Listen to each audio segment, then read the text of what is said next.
the setups that we had, we were in this real jailhouse, which is abandoned, but very spooky environment.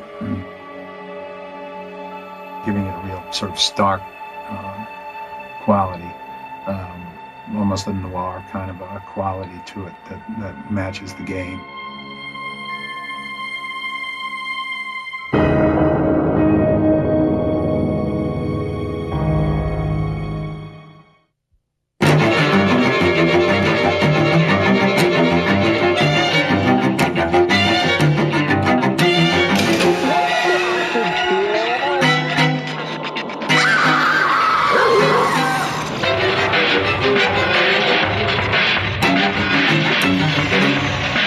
Biohazard 2.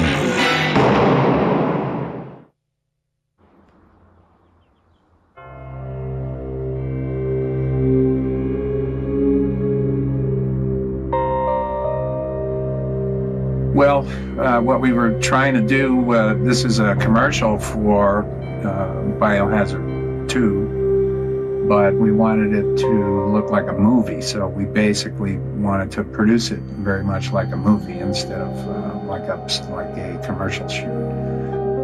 It's fabulous. I mean, I love making the movies, and it's great that there's a game which is, it's like a flashback to that genre, and it's, I can feel maybe a little bit like I had some influence on it, and so I feel very flattered, And it was just like a small motion picture shoot with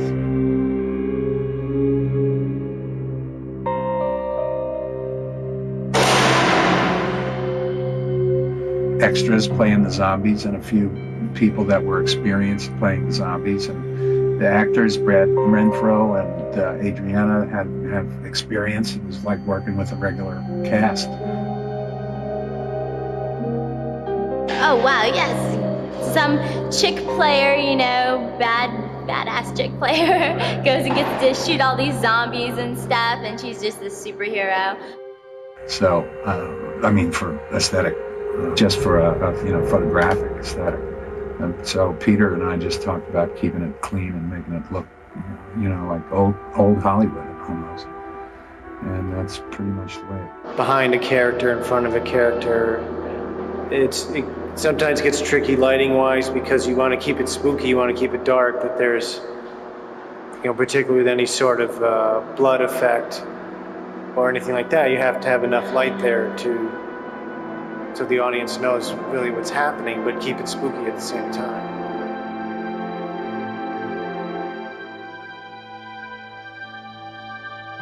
Screaming Mad George was fabulous. I mean, the zombies, he made some really terrific zombies for us. I just wish we could have given them more screen time.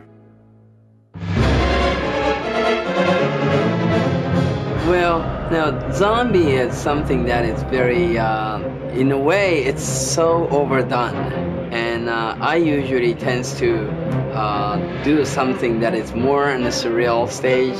So, and then trying to make something very different from anybody's done, same genre.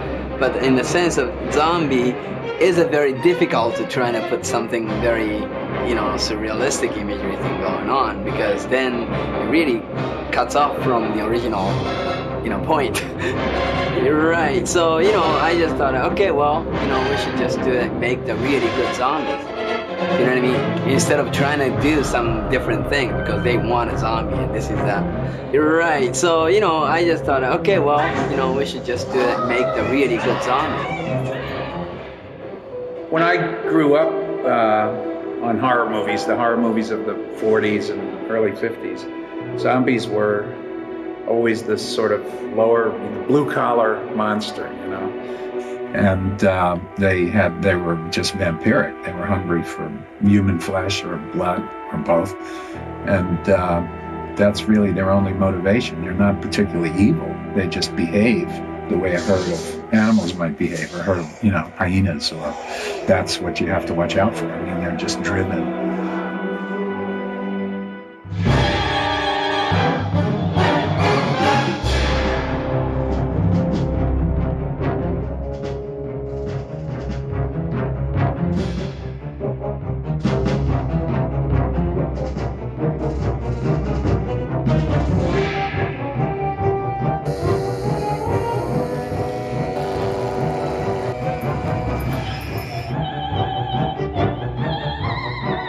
it's funny when you get a bunch of zombies in a room.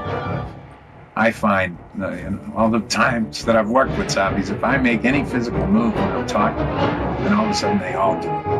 And you have 40 zombies doing exactly the same thing, which is, so I generally let them invent their own moves, you know, how they want to behave, basically just talk.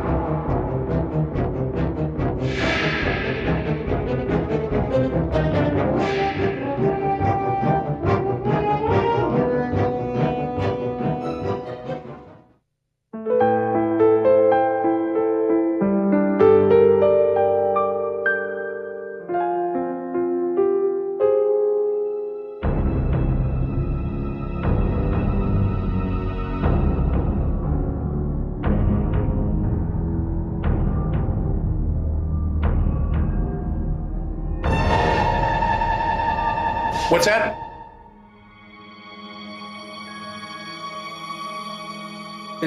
Doesn't it kind of reflect on, I kind of like it because it's a real big change coming from a spiritual hero to an actual literal hero.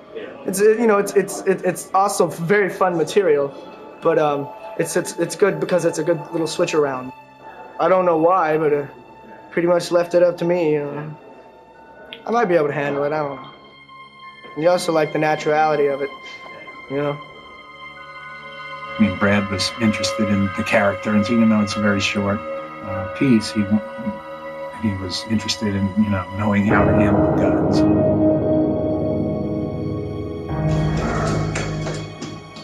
In my stories, the people that are trapped by them or that get in trouble are people who just can't either handle it or can't communicate properly with each other to form a plan to work around this problem. And so, yeah, we're good. That's all right.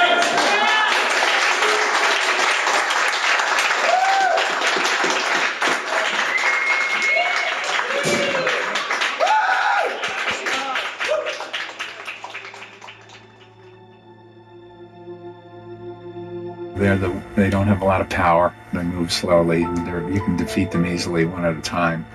But when there's enough of them, and when you're not very organized yourself, or your group can't communicate or whatever, they're going to get you. And those are thematically what I've always worked with.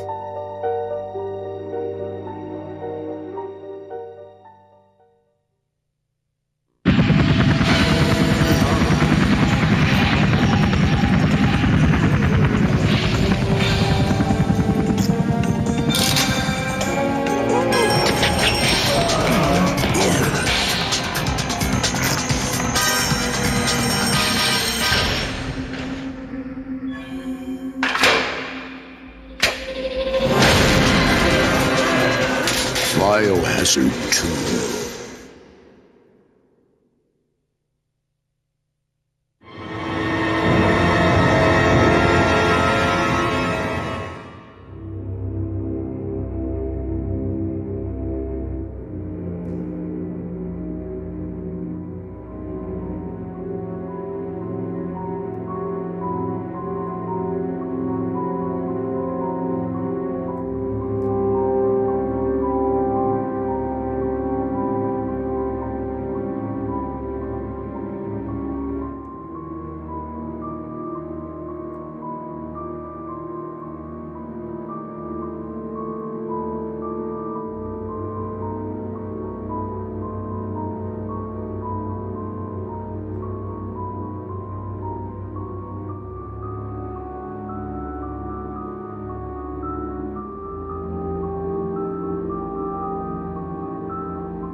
Feed me.